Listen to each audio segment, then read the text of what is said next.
to not brush these experiences off, not feel guilty for not painting. This is the Bold Artist Podcast. You have answers and you're expressing them in your art. Your art is important and it needs to be seen. Welcome, and let's get started with today's episode. Welcome to the Bold Artist Podcast. I am here with my co-host, Charla Maarschalk, and Charla's in a mood today because her headphones weren't working. But I think we've cheered her up. It hurt. We've cheered her up a little, and we are ready to podcast. It is around the time of year when we're airing this that it's spring break. And it might not be spring break in your area, but it is in the area where Charla and I live. And so we got thinking about time away from our art studio and what that means for us as artists, because a lot of times, and I know I can relate to this, a lot of times artists feel guilty when they're not in their studio painting. And then other times we really need that time away from our studio to gather inspiration and life experience to bring back in and put into our creativity. So, Charla, would you share with us some of your initial thoughts about this taking breaks from our studio? Yeah, I think it kind of was on my mind because I was thinking just different things going on in life with family and other business and stuff like that. You know, I'm spending a lot of time thinking about other things right now and looking at other things. And as we all know, if you've been watching the podcast, I've been learning how to handle firearms, and I've been taking a hunting course. So all of these things are on my mind. And I'm thinking about, well, I'm not focusing on my art. I'm not in my studio. I haven't had like alone painting time in a really long time. I've been working and I've been creating classes for both school and whatnot, but I haven't been spending my own time in my studio practicing my own art skills. And I was starting to feel kind of guilty about it. And then I'm like, well, spring break is coming. I want to take the kids camping. That's more time away from the studio. And then I was just kind of reminded, listening to another podcast, about how these are the kinds of things that shape our character. They shape our experiences. They shape our life. And if you're not ever outside your studio, you're not gaining new perspectives. You're not working on relationships. You're not, I don't know, there's a million different things you could not be doing. If you're not doing that, what are you really bringing into your studio? What are you painting about? What what messages and power are you putting into your work? How will it serve a purpose if all you're doing is just painting a red rose for the sake of it? So I started looking at it differently. Like, this time away was actually building up my character, creating more depth in the things that I understand and know. I'm bringing new knowledge into my studio. So how do you put those things together? How do you form all of that? How does all of that inform our work and our studio time? And why is it important? What should we be doing? Should we all be doing hunting classes? I don't know. So anyways, that was the thoughts that were going through my mind and that I've kind of been ruminating on lately. And I thought it would make a really good discussion, because I'm sure if I'm thinking about it, a lot of other people are thinking about it.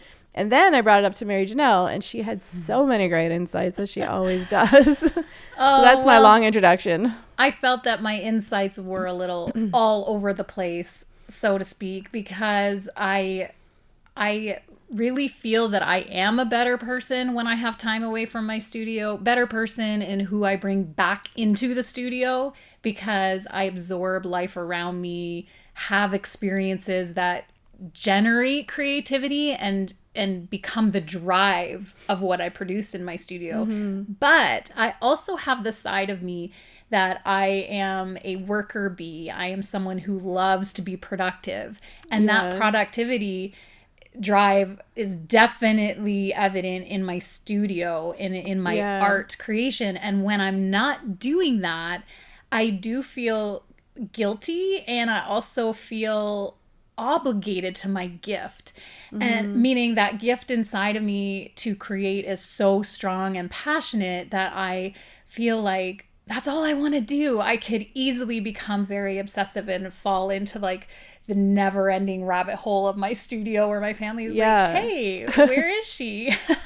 And that's exactly what I did in January. I never came up out of my studio for air, not once. And yet I still feel guilty for going and doing something outside my studio. So it's that idea of like, need to execute, need to be productive. Mm-hmm. And so I have both sides. I have the side that the forest is calling me on a nature walk, and I feel like I need to breathe ocean air and take trips and go visit people that inspire me and go look at other galleries. And I feel like I want to absorb culture and experience. And then at the same time, the worker bee part of me that wants to constantly have my hands and mind busy creating is like, get in the studio, get in the studio. And so I have that little war going on, and I have to really teach myself to be in the moment.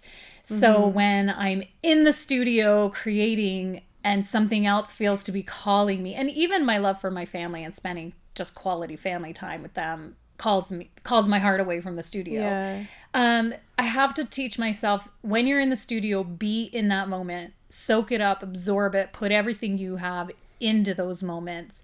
When you're out of the studio for whatever reason, even if it's to deal with boring business stuff or who knows, well, but every moment that I'm out of the studio, I try to still be the artist that I am, but rather in those moments, I'm just like gathering my resources and emotional creative fuel to take back in the studio. And so it's a balance. Yeah. And it's a balance to like calm the war and the struggle inside me. I just have to say, like, be in the moment. And so it's the word like of being present, right? Like being present in what you're experiencing right now. Because even right now, I could be thinking about what I'm going to be doing after we're done recording, and my mind could drift into that. But then I'm wasting time here, and I'm not really productively considering my task that I'm going to do next either. So I'm ruining this moment and that moment by not being present here in this moment. So to focus, and for this half hour, just really focus and have this discussion, it changes us and grows us to some degree, and it becomes something we can give out to other people. So being present, and I think running business and listening to other leadership people, learning from other leaders is the one thing they really talk about, is to be present. Because I think as business owners, we tend to like as an entrepreneur tend to work like 24/7. You're thinking about your business 24/7, and so you're never present with your family, which is it's kind of a common issue with most people who are working or in business. They always feel guilty when they're away from their company, and then when they're at work, they feel guilty for being away from their family, and then they never really present their best selves to either. Exactly. So being present. It's present and intentional. And I've found that, and you and I have talked many times on previous episodes about intentions and being intentional. And it does come back down to that, because I know that I have to be really intentional to say, this is a studio day. And you're really good for that too. You'll text me and say, this time's blocked off for studio. And that is very intentional and important. And so I notify my family. I let them know. I'll text my daughter and say, I'm not on my phone for the next 3 hours. I'm in the studio, and she knows what that means. And it's just like, I have to be very intentional to block off the time for me mentally and emotionally to and be present without all the distractions. And I think that's important too, because there might be this notion out there that artists just spontaneously create when we feel like, and that might happen once in a while. I can look at like maybe 2 pieces of work that just kind of popped out at me and surprised me. Yeah. But every other work of art that I've ever made has been very intentional, where it doesn't just pop out and surprise me. I have to plan it and say, this is the time I'm going to do it. I need this and this and this to be in order before I do it. And that doesn't sound as romantic as artists just walking around and creating whenever it inspires them. It's not that romantic. It's work. And I think that's why we call it an artist's work or our life work, because it is an intentional job, an intentional work to create whatever it is that we're creating. Yeah, and I think it's a part of being a good artist, a good business owner, like somebody who's productive and responsible. That's the word I'm looking for. A responsible artist is allowing yourself to be healthy, and part of being healthy is allowing yourself to be away from your studio, to be present in those other moments. It's just the same as taking a break every hour, getting up from your desk and walking out. When you come back, you're fresher and you work better. So being able to leave your studio and not feel guilt over it, or not just be thinking about your next artwork and what color you're going to use. You're becoming a responsible artist. You're growing as a human being, and you're getting life experience so that you can bring it back into your studio. I think it's probably a struggle of everybody, I think, in our life, really, how to figure that out. What are your tips, really? Like, what are your, I guess we could talk about, like, what are the best ways that we combat that ourselves? And yeah, I think that's probably where I'm trying to go. Well, it's interesting because not only, I just mentioned how sometimes there's this notion that artists can just create, spontaneously. Yeah. And that isn't the case. We have to be very intentional. But being that artists are so passionate about creating, like when I say passionate, for me, I like wake up thinking about creating. Like I wake up, like my breath is like, what am I gonna make today?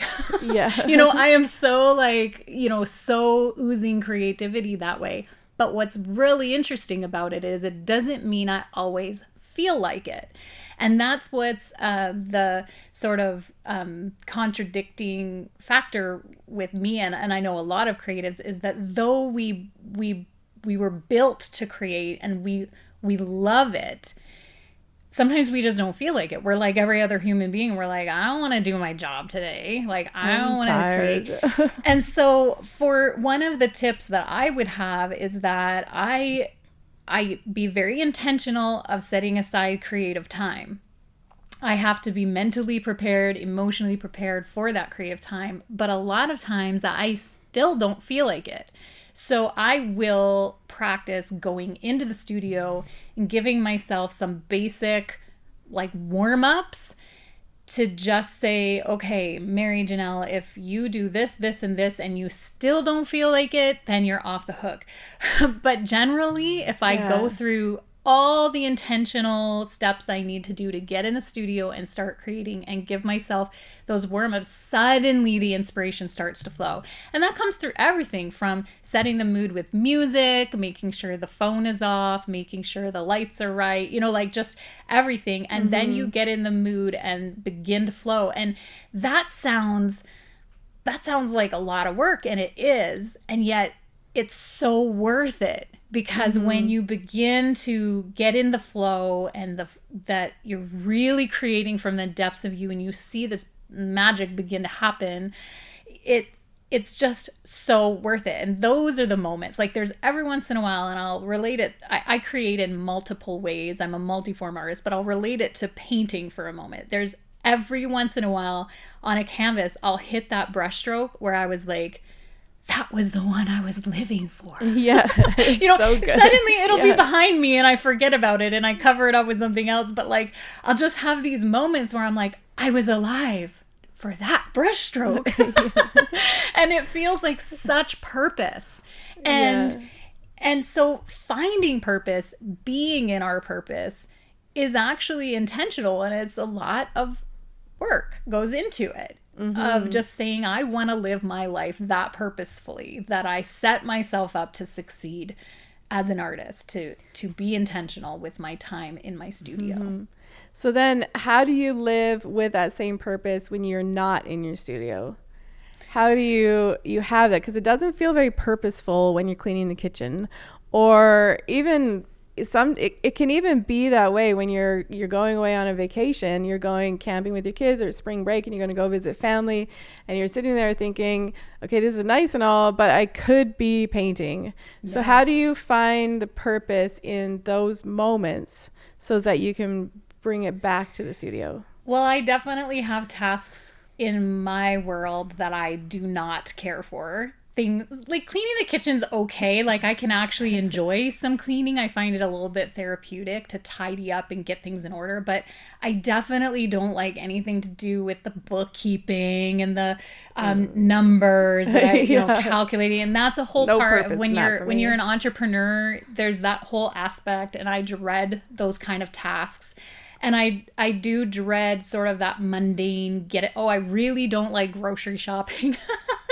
And so I have these tasks that don't feel enjoyable to me at all. But one of the ways I view them is that they enable me to have purpose. So they are the small things that set us up for fulfilling bigger purpose. Like, we can't fulfill bigger purpose if we don't keep our bodies healthy and exercise, if we don't, go to the superstore and stock up on groceries, if we have a terribly messy kitchen, we're going to be super disorganized and not be in purpose. And so all of those mundane, regular jobs that don't feel like purpose are things we just have to do so that we can be in purpose. But what I also find is that those mundane tasks we don't like build our character. You talked in the beginning here about character, and they build our character by being faithful in the little things. So every day that I unload the dishwasher, so hoping that everyone else will do their jobs and load the dishwasher, it's building me the character, just being faithful to do that. And being faithful to do all those little mundane tasks that we don't enjoy lead up to those moments of bigger purpose and bigger, let's say, spotlight moments. And those, I think, daily activities that you have to do, what I find, if I don't do them, if I'm really busy, and this week has been a good example for me, I've been busy like 12 hours a day. And so I'm like, whatever, I don't care what anybody eats. I don't care if the kitchen's cleaned up. I just need to get this, and this done. I need to live through it. Yeah. But 3 days in, everything's a disaster. And I'm like, I can't think straight anymore.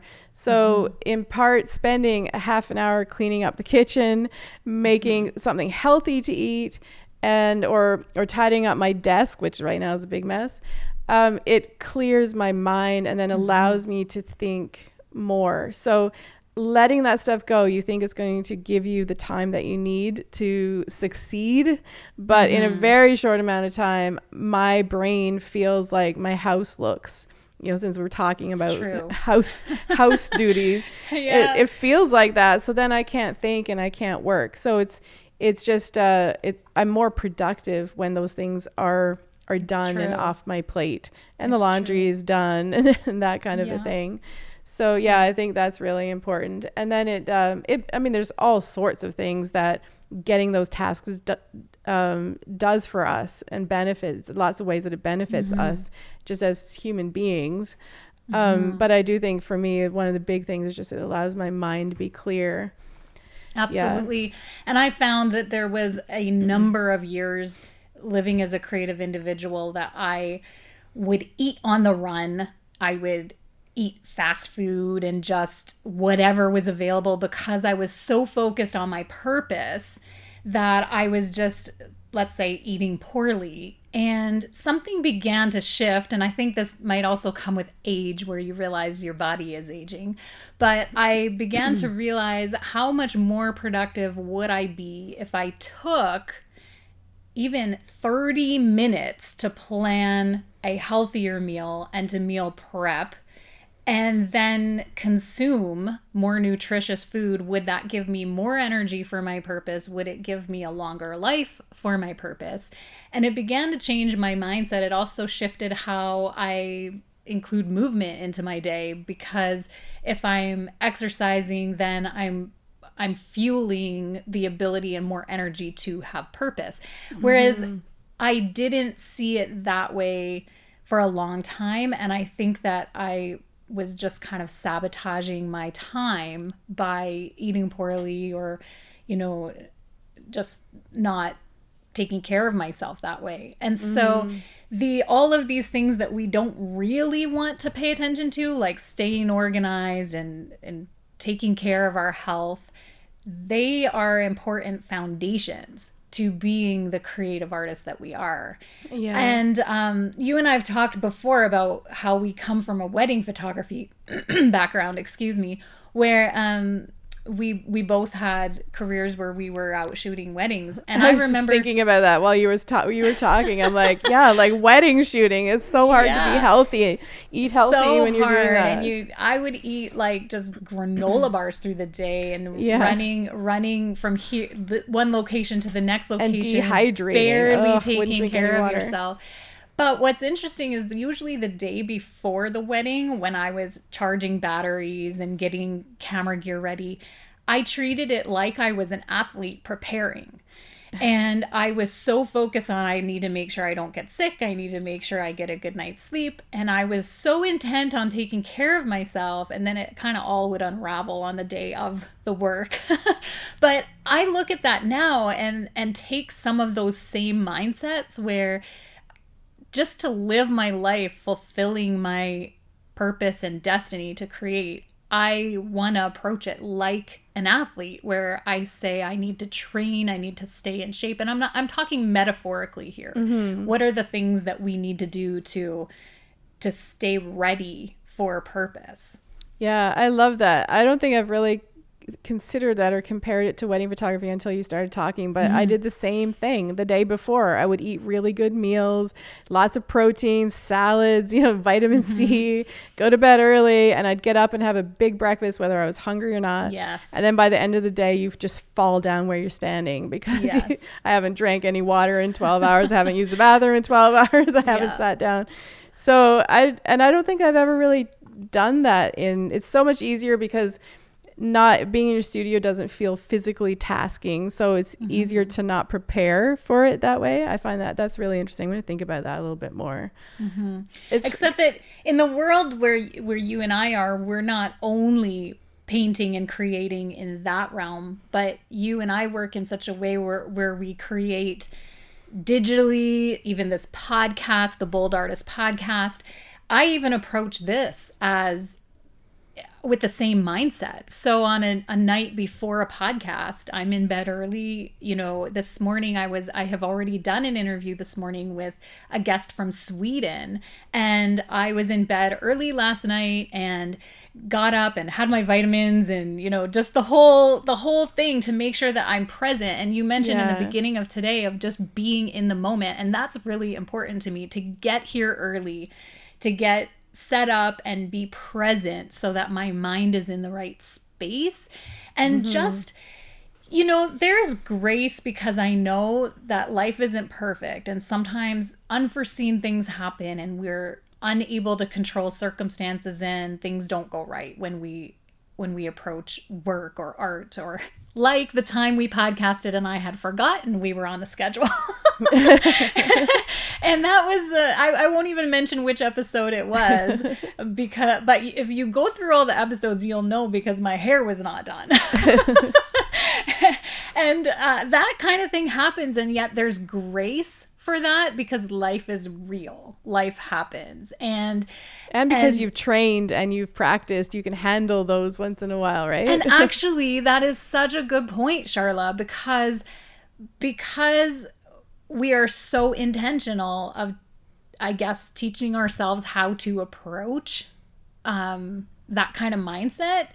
Then when things go askew, like I was able to pull myself into the podcast mindset pretty fast. I was like, oh, I forgot we're supposed to be on the air right now. And I really quick did something here. I put like a bobby pin there and I was like, okay, and boom. And I was fully engaged in that podcast, even though it kind of ripped me out of another situation because I forgot. And that doesn't happen often. That's really unusual for me. And yet that's how life goes. Like life is is that way. It can be a roller coaster. That's true. You know what I find interesting is that we started the podcast talking with the intention of talking about how do you take your experiences outside the studio into your studio with purpose. And my thought was talking about our time like on the beach or on vacation or at a family's event or whatever. How do you build purpose in that and bring it into our art? But instead we talked about all these other like the mundane tasks of life. So I'm thinking like this is very interesting because it's very telling in our lives, I think, of what we're focused on.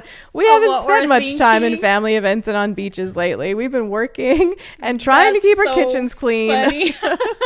Well, let's not minimize the fact that these vacations that you had on your mind when we started the show are so important. And I don't mean a literal like book a vacation with a travel agent, but these even mini excursions out of the studio. Mm-hmm. I have gone on day hikes. Like Steve and I will just take a drive and go on a day hike and explore. And I remember one from last summer where we saw some waterfalls I had never seen before. And as I stood near the falls and the mist was like just sprinkling on me and I was so fully overwhelmed by the magnitude of nature, I wanted so bad in that moment to be creating. Like, give me anything to create with. Yeah. The point that I was thinking I wanted to really get across in this conversation is to not brush these experiences off, not feel guilty for not painting or not think that cleaning your kitchen doesn't matter or you're taking a really somewhat boring hunting class all week. What is that time worth? What am I going to do with that time? All of that is building you up. It's changing you. It's growing you. Your mind is expanding, and it will, if you intentionally consider it, it will come into your work and your message, and people will see it. I think there's ways for people to see it. So maybe we're going to have a show where we talk about how you take that from here to there. Yes. Not just don't feel guilty over it. Yeah, no, it is. There is definitely an art to bringing our fullness of experience into our art form.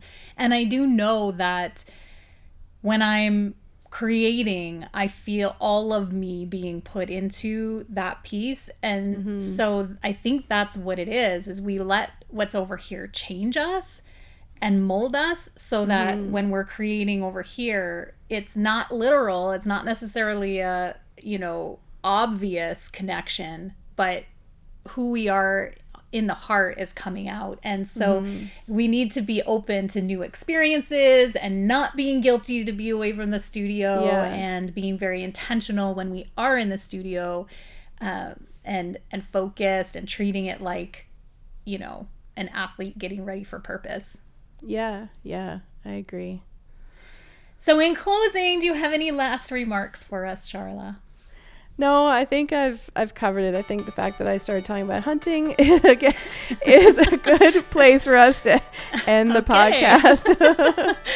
Anyway, well, thanks for joining us on the Bold Artist Podcast today, everyone. You can find us on the Bold School YouTube channel and on all audio apps. You can search Bold Artist Podcast. We'd love for you to find us on Instagram at Bold Artist Podcast and share with us some of your thoughts. How do you get intentional when you go into the studio? And what are some ways that you find purpose outside the studio?